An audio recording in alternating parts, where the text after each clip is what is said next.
Hello, I'm Lyn Jarvis, contributing editor for Across the Fence, and today we'll explore some highlights of Buenos Aires, the capital and largest city of Argentina with some 3 million people. It's often called the Paris of South America, with its beautiful tree-shaded boulevards, monuments, and distinct European flavor. And I'm sure along the way we'll get to enjoy an evening of that traditional Argentinian dance, the tango.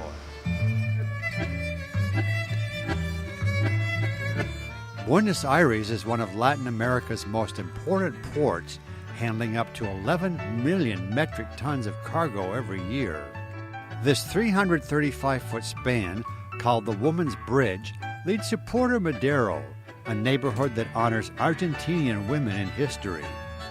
It is one of the largest waterfront renewal projects ever undertaken by the city, and is now one of the most successful in the world.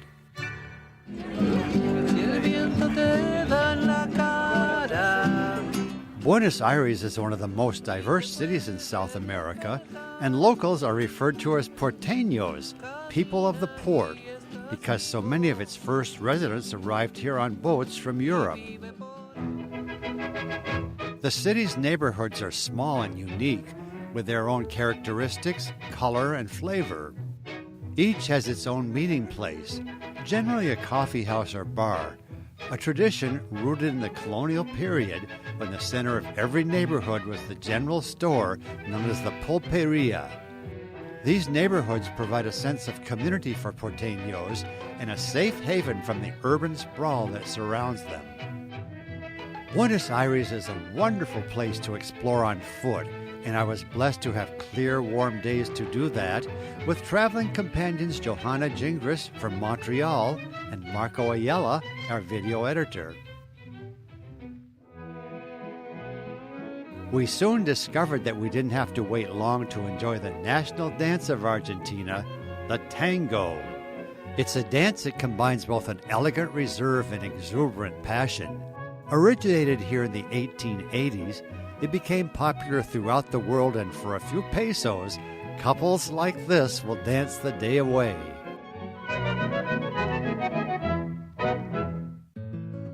Next, we climbed aboard the subway and headed for Plaza de Mayo, the cultural and historic center of Buenos Aires. Our first stop, the Metropolitan Cathedral, the main Catholic church in Buenos Aires, is fast becoming a popular tourist destination. Because Jorge Mario Bergoglio was plucked from his post as Archbishop of Buenos Aires, transported to Vatican City, and installed as Pope Francis. The first pope ever from Latin America, one of the most devout regions in the world. To the side of the cathedral, on the top floor, was his office where the daily newspaper was delivered. After being declared pope, it is said he called the paperboy to say, "You don't have to bring my papers anymore." Sounds just like him, doesn't it? From the outside, the cathedral is not that impressive. 12 massive columns represent the apostles of Jesus. But inside it's a different story. And it was from this altar where for 15 years the man who was to become pope tended to his flock. To one side is the mausoleum of General San Martin, the liberator of Argentina, who freed the country from Spanish oppression. His tomb is surrounded by 3 life-size female figures representing the countries that he freed: Argentina, Chile, and Peru.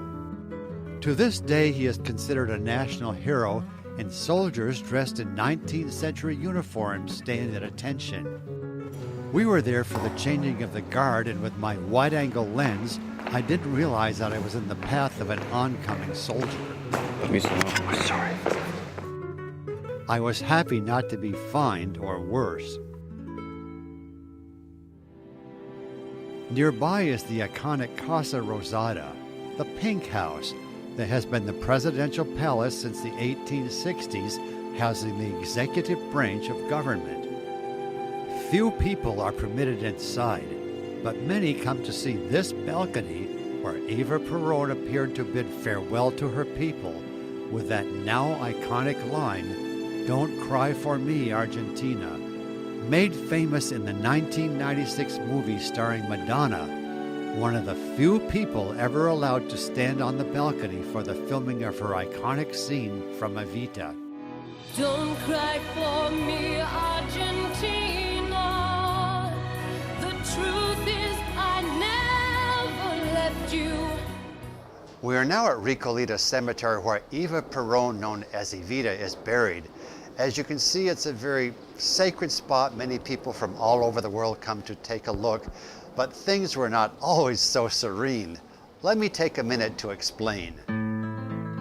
When she died of cancer in her early 30s, an anti-Peron military group gained control and tried to steal her body.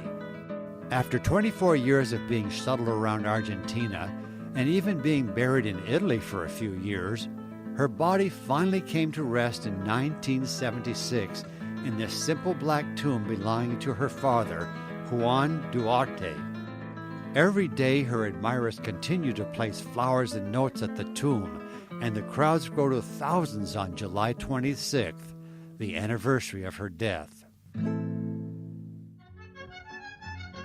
One of her favorite places to wander was Caminito La Boca, the Little Road.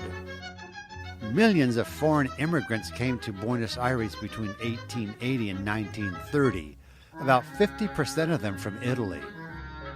Many were from the port city of Genoa, where they worked in shipyards and used leftover paint, any color, to paint their houses, and the tradition still continues with blessings from the Pope. To our surprise, Buenos Aires has one of the busiest live theater industries in Latin America, rivaling London and New York City. In fact, every weekend there are some 300 active theaters with plays that are well supported and attended. Surprisingly, I haven't mentioned the food yet because it is so good. Just down the street from the hotel was this popular pizzeria.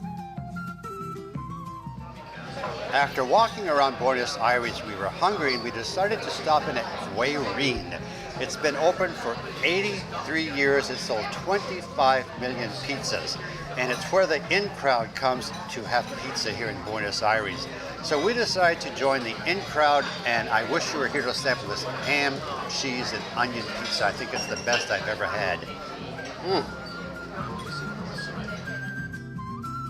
Just across the street is La Pasta Frola, that has been in business for more than 100 years with a staff of 12 master pastry chefs.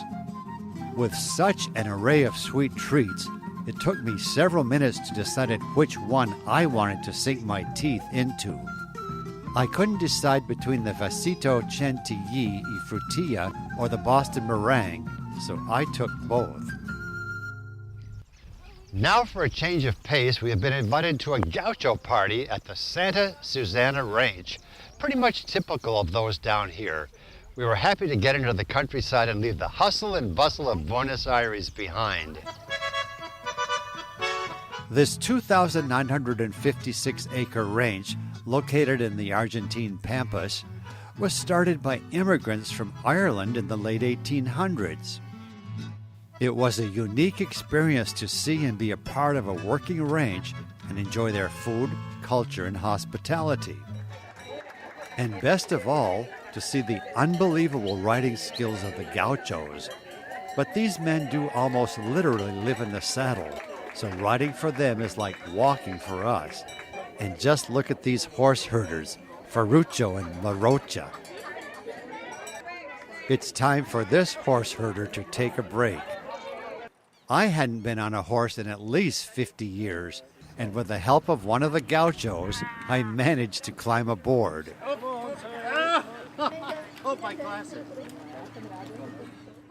And this snail pace was perfect for me. I wouldn't want to go any faster. With this scolding from a male southern lapwing, we pulled up short to see what was going on. We soon discovered his mate had a simple nest next to the trail, just a depression in the ground lined with a bit of grass. Not the best idea to build so close to visitors with cameras. A scrumptious feast was served in the large dining hall, including chicken, steak, and ribs, but one item on the menu went pretty much untouched. Blood sausage? No. Blood sausage? But not these delicious steaks cooked to perfection, topped with Argentinian chimichurri sauce. Care to join me for lunch? As soon as the plates were cleared, some of the ranch hands performed typical dances of the Argentine pampas.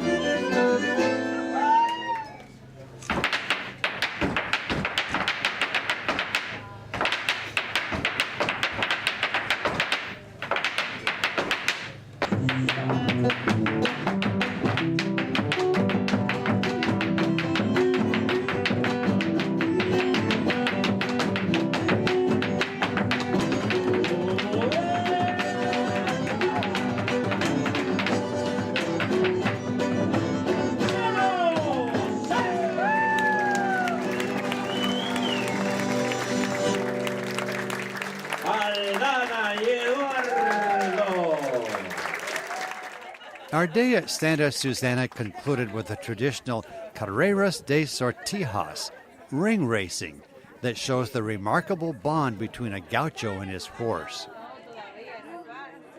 From a crossbar hang rings, about the size of a wedding ring.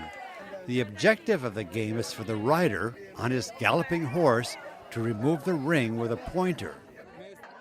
If successful, he gives the ring to one of the prettiest women he can see, in return for an embrace and kiss to the cheers of the crowd.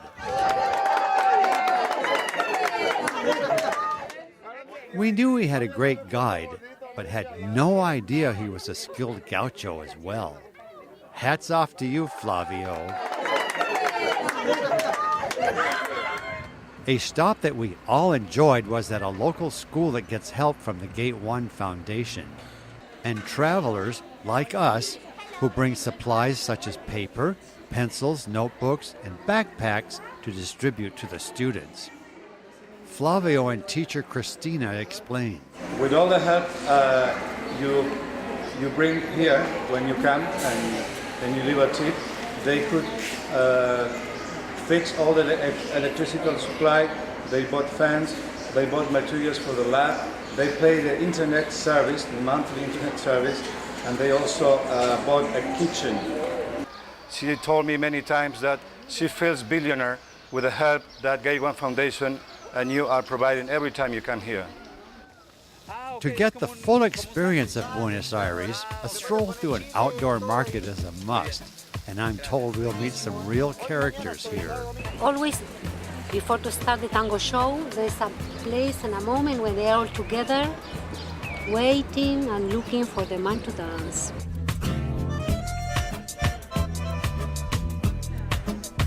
Impresionante, todos los sabores, todos los gustos. Para vos que nos está filmando, para vos, gracias para vos, que venís a Buenos Aires.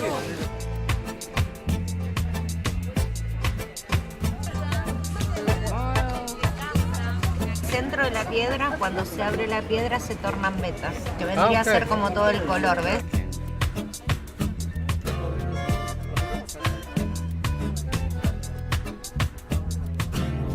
Okay. Me falta todo coserlo así alrededor, ¿eh? Como si fuera, como quedaría así como es.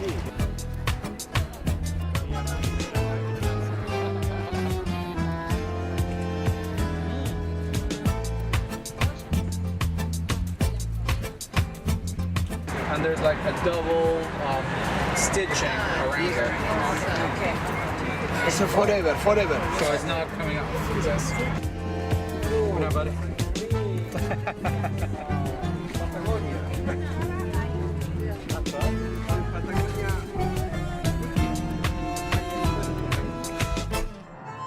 And to conclude our visit to Buenos Aires, the national dance of Argentina, the Tango. For Across the Fence, I'm Lyn Jarvis. Enjoy the show along with me.